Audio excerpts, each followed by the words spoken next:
Hi, everybody, and welcome to this episode of CME in Conversation with me, Dr. Liz Stafford, and my guest, Kay Charlton. Kay is someone who I've worked with an awful lot in the last few, I was going to say years, but probably decades. And I'm sure she'll be familiar to many of you music education people. But just in case, Kay, can you just give us a flavour of what it is that you do?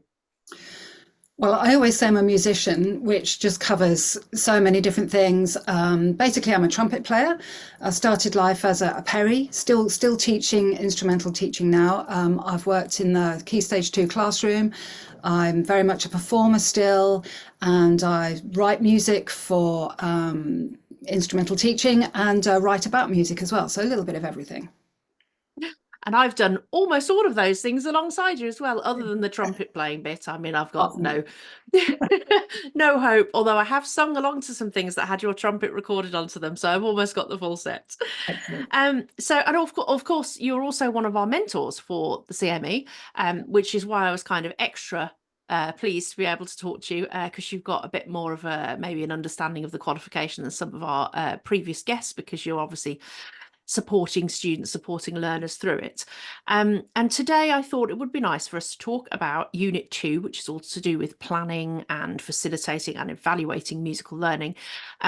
Specifically, I think because our learners, as you know, have to create a kind of scheme of work, a sort of 6 lesson plans linked to lesson plans, and they have to teach them, they have to resource them, they have to reflect on them, and they have to say, what went well, what didn't go so well, what they would do next.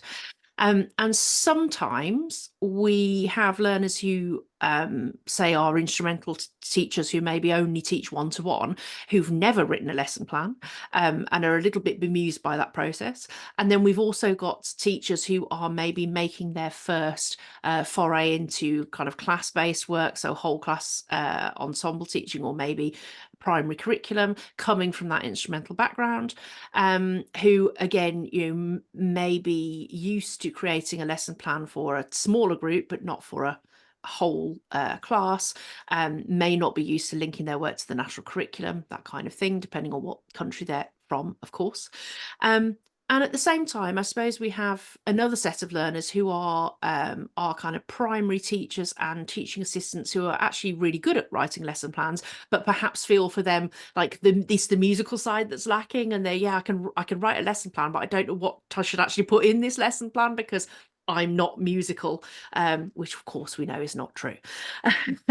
So that was a very long-winded way, I guess, of getting around to my first question, which is like, when you're creating lessons, whether that be instrumental or whether it be whole class, what do you think are sort of the key elements that make a successful scheme of work or series of lessons?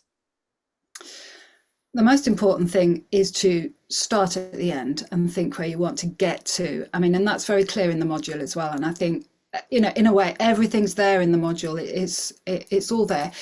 Where do you want your children to get to? Relevant to their age group. And if it's instrumental teaching, it's less clear cut, isn't it? Because it's kind of endless. But I guess if you're thinking by the end of this term, in any kind of planning, you've got to think sort of long term, medium term, short term. So in the medium term, maybe between now and half term, where do I want my class or my pupils or my instrumental group, where do I want them to be, and how do we get there? How do we get there? And that's how you break it down week by week. And it's really important at the end of each lesson to reflect. How did it go? How did it go? How did I achieve what I meant to in the lesson plan? And are we making progress? That's, I think, is a key thing as well. Have we made progress? And are we moving along to what I thought we would do in lesson 2? When you reflect on lesson 1, you might want to completely rewrite lesson 2, and the rest of it you might have too much, you might not have enough. But it's important to think of your end goal and how you're going to get there. Yeah, I totally agree. I remember when I used to do like singing teaching, the first thing you would do is look up when the exam week for your area was. So you're Yeah. like, okay, so if I want anyone to do an exam by this this week, we need to have learnt 3 pieces and done and then you kind of work back from there. Of course, it's a little bit more flexible now with online exams and things. There's less of a structure around that. But yes, I totally agree. You need to know where you're going before you start planning. And I guess that's a little bit different from that approach that some teachers, when they teach one-to-one, might have, where they're like, well, I don't write a plan because we just see what happens. But at some point that's going to trip you up, isn't it? Eventually. Yeah, you still need to make sure. I mean, it's very easy as an instrumental teacher, you know, and I've been there. That's how I started out. You've got your trusty tutor book and you start on page 1 or whatever, and you just keep turning the page. And, you know, if it's a good tutor book, that will serve you for a while. The book I mostly used to use when I got to the middle pages, which was a C major scale. Okay, we're now broadening out a lot much more. I never finished that book. You kind of move on, you're broadening out and you're looking at all the other things that you need to be, you know, working towards, and not just music from a tutor book, music that, you know, feels authentic, real life music, music the children might know, music the children might suggest themselves. And of course, yes, we all know that you can, thinking as an instrumental tutor, you can get to grade 8 by just learning, is it 24 pieces, 3 times 8.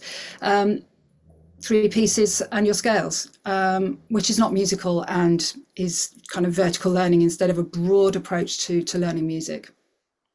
Yeah, absolutely. And I know in earlier episodes of this podcast, when talking to Dr. Kirsty Devaney and Professor Nate Holder, we talked about that we touched on that, the idea that people can arrive at music college being really, really good at playing the pieces that they learn for their exam, and actually not having the kind of creative skills and not having the listening skills and the other kind of holistic musical skills that they need really to really make the most of that higher education.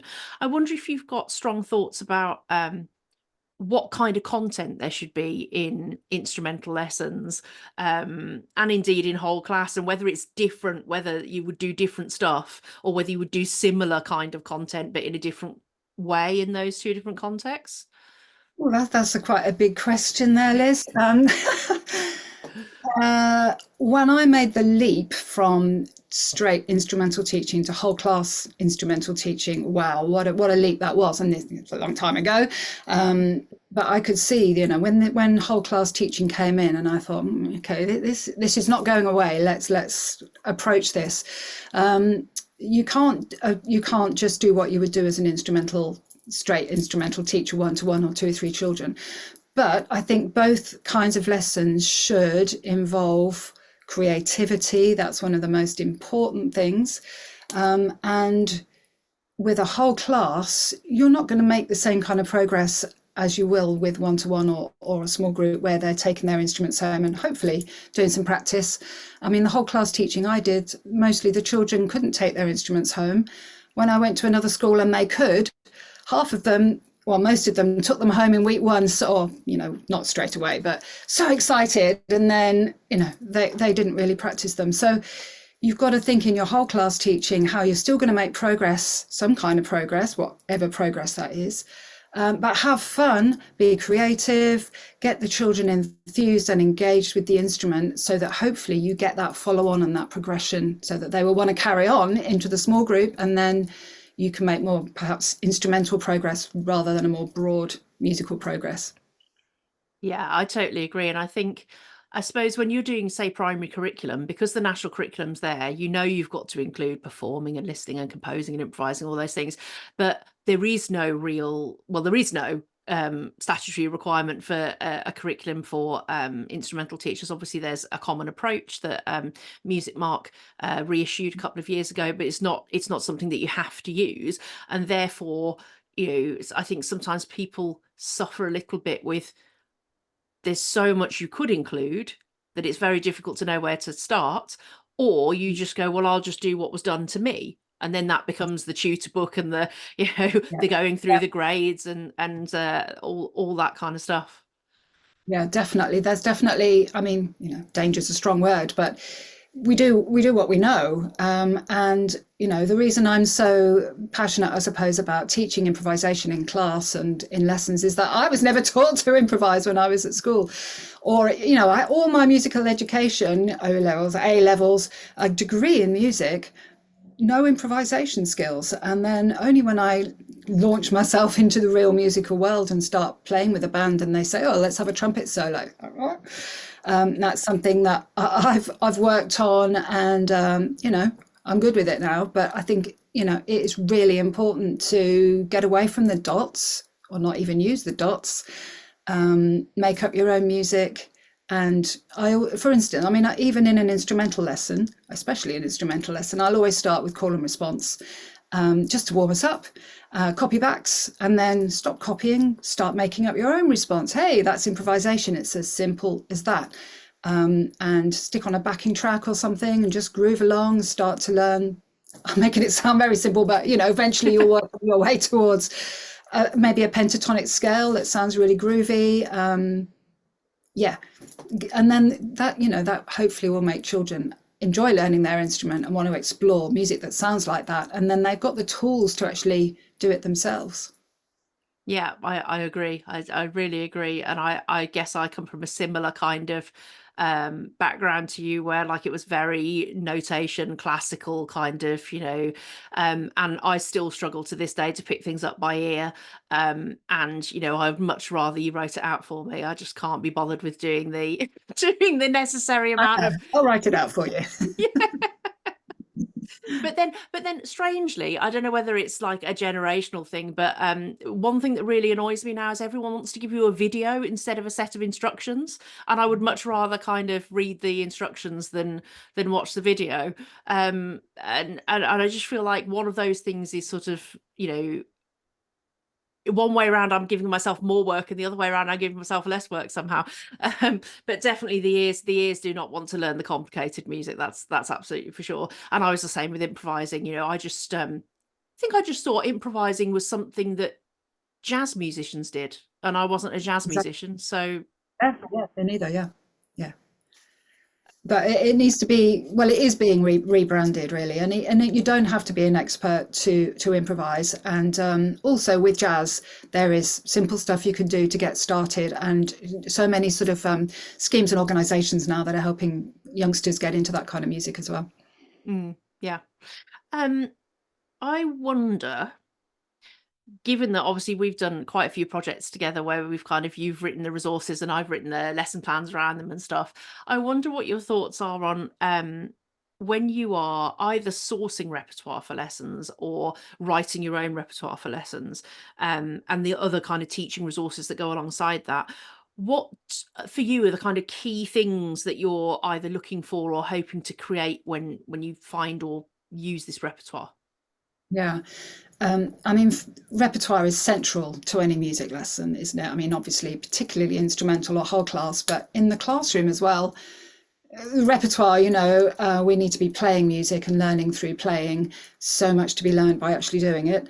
Well, when I'm writing music, I always trying to make it fun, because particularly for instrumental learning, that's hopefully a key to wanting to continue. And the other thing is that I always try and build in is differentiation, because it's not fun if you can't play it.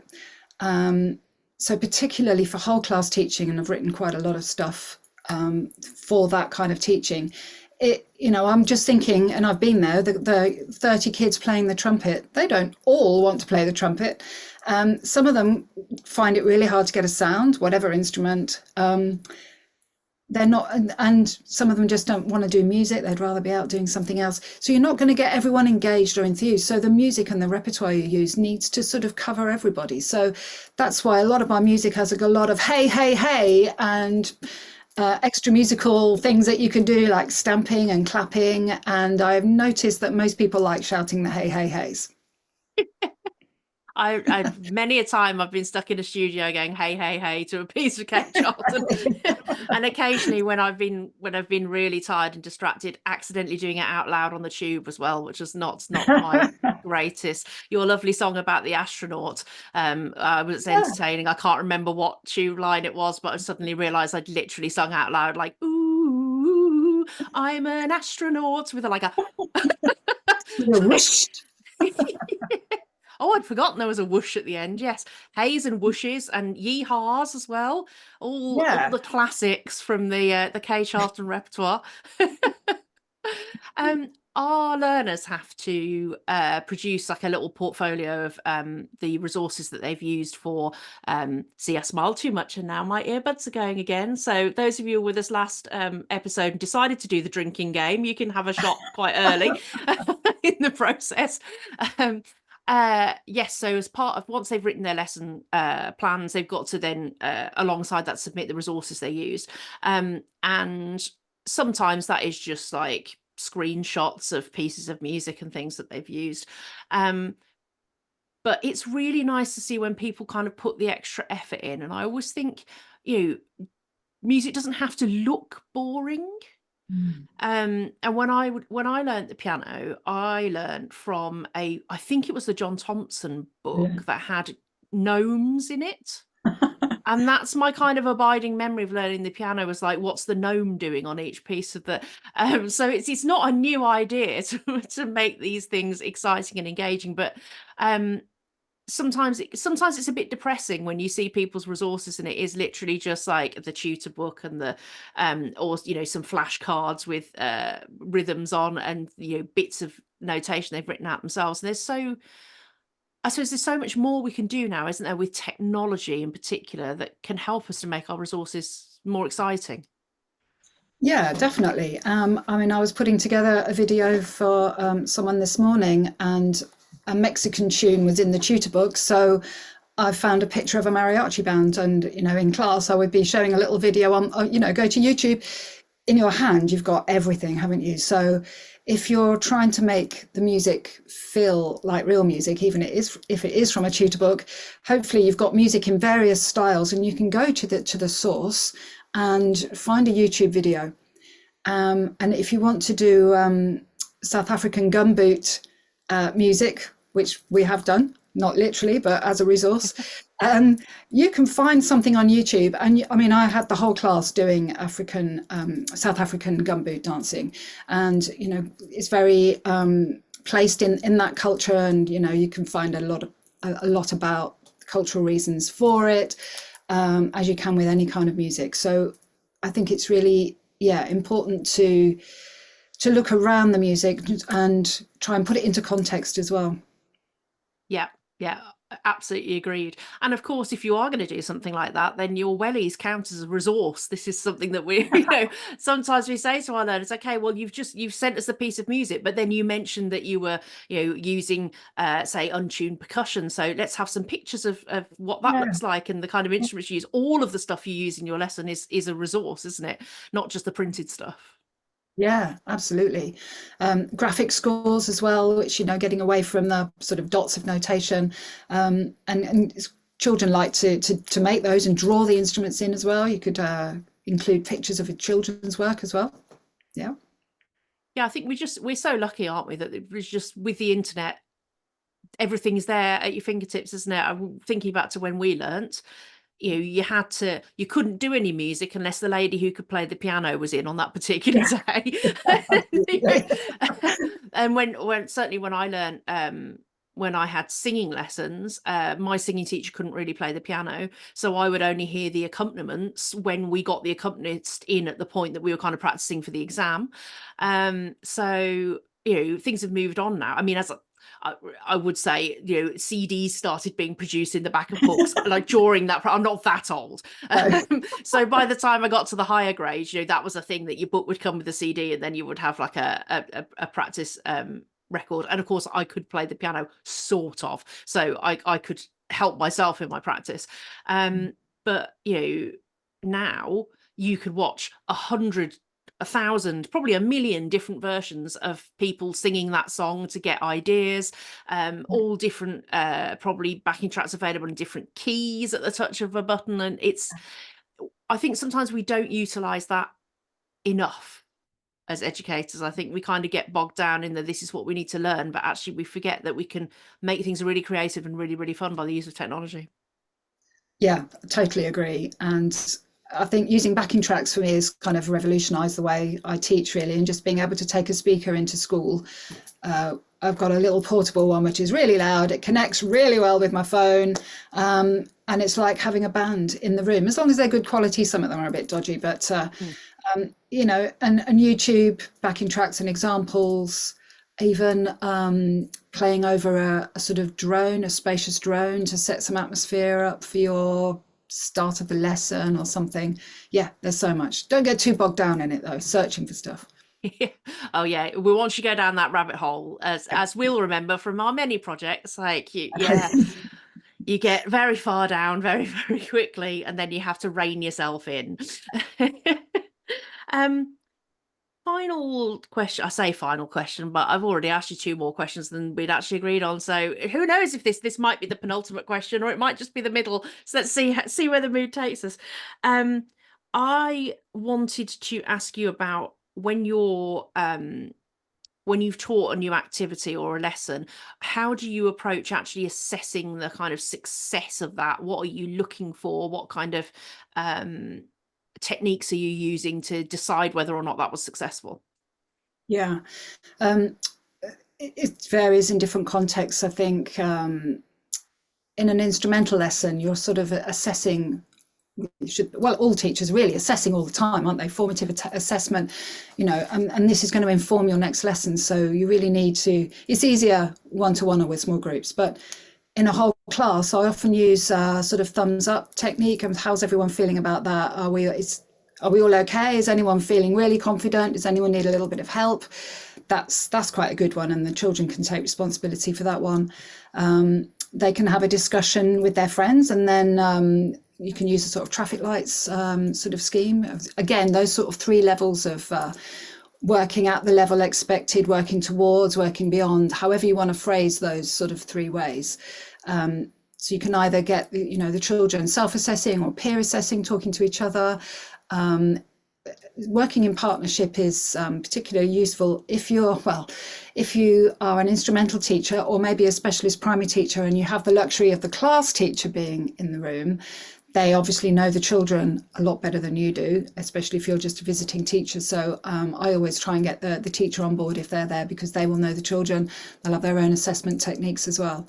But remember, why you're assessing, assessing to, are we achieving our goals and our outcomes? And that will inform your planning for the next lesson and beyond. Yeah. I think sometimes when we give feedback to learners about their plans, like they filled in the evaluation, but nothing's you can tell they've written all 6 plans, and then they've taught them and they've just gone, that went well or that didn't go well, but no, it's not fed forward into the Why, what does process. that mean? Yeah. How can that change what you're doing? Has progress been made? I think that's always my number one question. Are we making progress? And not just linear progress as well, a broad progress, playing musically with expression, playing in time, playing in tune, playing together, listening to each other, all those things. Yeah, agreed. I think sometimes we think of assessment. Actually, we touched on this in the episode with Professor Martin Fortley. Sometimes we think of assessment as a separate thing, but actually assessment is just part of the teaching process, isn't it? Assessment and evaluation. And if things have gone wrong or not how you expected it, that's not a bad thing. It just needs correcting the next Yes. time around. Just because you've written a plan doesn't mean you have to stick to the plan. No, and this is where your kind of teacher's toolkit comes in. If someone approach isn't really working, you need to change tack. You need to have something up your sleeve. You almost need far too much in a plan. When you're starting out, really, so that you've got options. If this really isn't working, try something different. Don't let yourself sort of carry on and flounder. Change tack. Try something else. Keep moving. And that's the other thing about lessons, particularly in classes and whole class instrumental lessons. Keep it pacey, keep it moving. Don't get bogged down in one thing, not too much repetition. I've been to observe lessons where I'm really bored, and that's not good. Yeah. I think if you was like an enthusiastic music teacher who loves everything, is bored in somebody else's lesson, then God knows what the poor pupils are thinking. Yeah. It's a shame. But so everybody has to start somewhere, don't they? And I think the good thing about people like the learners on the CME, they've come there because they want to get better and because they want to learn new things.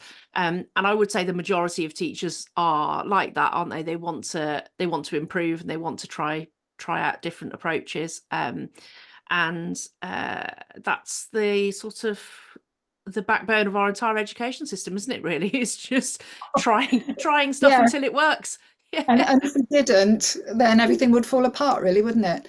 And, one of the reasons that I've moved on to doing what I'm doing now is because I found I'd been teaching instrumental music for a long time, and I wanted to move on for myself, for my own self-improvement, and I've really broadened out what I do. And there's no, don't stick doing something if you're not enjoying it. How can you need to be enthusiastic, and if you're not, then no one else is going to be enthusiastic. And if I don't laugh at least once during my lessons, then I'm doing something wrong. So got kids who really make me laugh. Hopefully, because we're doing the right things, because we're enjoying the music, but we're having fun. We're trying to have fun anyway. Yeah, absolutely. Yes. I also have many kids who've made me laugh at in lessons. Okay. Sometimes not for quite the right reasons. But music's just too exciting for some children. I Yeah. think Yeah. that's the key. That's the key takeaway from that part of the discussion. Music's just a bit too exciting for some children, and sometimes that can have hilarious consequences, which I won't give you an example because it's not fair to the poor children. Oh, lost it again. There you go. That's actually, it wiggled out a bit earlier as well. So I think that's shot number 3 for anybody who's playing the drinking game. I'm going to get, for the next year's episodes, I'm going to get ones that hook around my ears so that they don't fall out. I think that would be sensible. So we've obviously discussed kind of the content of a lesson. We've discussed the approach you would take to kind of finding resources, and also how you would assess the success of a lesson. Have you got any other kind of advice or top tips for people when they're thinking about, okay, maybe I'm meeting a new class for the first time, I've got to plan something, like where would you start? What would you do? What would be kind of your non-negotiable things that you would make sure that person did? I think something physical and something fun. So don't clap this one back. It's a classic for a reason. You can get everyone involved in that, copybacks. I often, actually, nearly always, if I'm meeting a new class, get them in a circle, do some copybacks, go around the circle, get them to make up their own copybacks. It really can break the ice, and it's very musical. Done in the right way. It's fun, but it's also it can be a bit random to begin with, but then you can sort of bring in a pulse. I nearly always have a big pair of claves with me, so I can whack out, or a cowbell, whack out the beat, get children moving, feeling the beat, and being creative straight away. And once you've got some kind of body percussion pattern going on, you can put those patterns onto percussion, untuned percussion, and then you can put aspects of it, high, low, whatever, onto tuned percussion, and then before you know where you are, you've made a whole piece like that. Yeah, creativity I think is key, especially when you're working with a brand new group. It's not going to tell you very much if you're like, we're going to learn how to play this piece of music today. It tells you much more if you play games, if you try and make up your own music. You get much more useful information, I think, in a first session through doing that. Actually, passing a clap around the circle is the very first thing I would do, and you find out loads about the class by doing that. Yeah. I think one of my favorite ones is where we say what I know. We say like, my name's, I don't know, Oh, yeah. Elizabeth, for want of a better example. And immediately you can tell the children who can understand the difference between pulse and rhythm, because some of them will go, my name's Elizabeth, and some of them will go, my name's Elizabeth. And that's really, again, really useful information right at the start, isn't it? And then you can just throw in the terminology. You don't have to use that through doing it. You just say, well, that's the rhythm, that's the pulse. They're starting to learn what those words actually mean. Absolutely wouldn't work for you though. My name's Kay. Yeah, a bit boring. You can't tell anything. You have to spell it out. I'm going to assume that you know the difference between pulse and rhythm, Kay. Well, thank you very much. I know that particularly our instrumental teacher learners, but also the rest of our CME cohort will find that advice really, really useful. I'm sure other people watching this will as well. I'm now losing the other ear. I'm just going to let that one go. Right, everybody's drunk now, I think, by this point. So thank you very much for your time today, and also for all the support you give to our learners as a mentor as well. It's a pleasure. Um, so if you have watched this and thought, what's the CME? The CME is a level 4 certificate for music educators. It is validated by Trinity College London, the International Exam Board, and it's a flexible programme of up to 2 years, and it's all delivered through our centre, the Music Education Solutions Centre. It's all delivered online. You can work at your own pace. You get a mentor who's going to support you through the programme, and there are no kind of big caveats. So if you have not done a music degree, that's fine, it doesn't matter. If you've not even done music A level or GCSE, that doesn't matter either. There's no prerequisites. All you have to do is show that you're willing to participate in the course. You have to show that you've kind of got the time and are able to cope with the learning demands, and that your musical skills are I can't remember the exact phrase, but it's something like appropriate to the context that you're teaching in. So if you haven't got grade 8 on the violin, that's fine, as long as you weren't planning to teach grade 8 violin. So we have plenty of people who are play workers and early years practitioners. We have primary teachers who recognise themselves as being non-specialist. And then also we have highly specialist, highly skilled musicians, instrumental teachers, a whole range of people on this qualification. So if you'd like to find out more about it, you can look at the comments at the bottom of the video, and you can find the link and have a look at how to get involved with the CME. You can also, if you want to catch up on any of these discussions or be notified when we get our new episodes out, you can click subscribe underneath the video as well. And I think that's everything that I need to do for this episode, other than to say once again, thank you very much to Kay Charlton. Yeah. Thank you everybody for watching. Nearly got all the way through without a fluff. Never mind. Maybe it's time for me to have a shot as well. And we will see you all for episode 9. Thanks very much. Bye.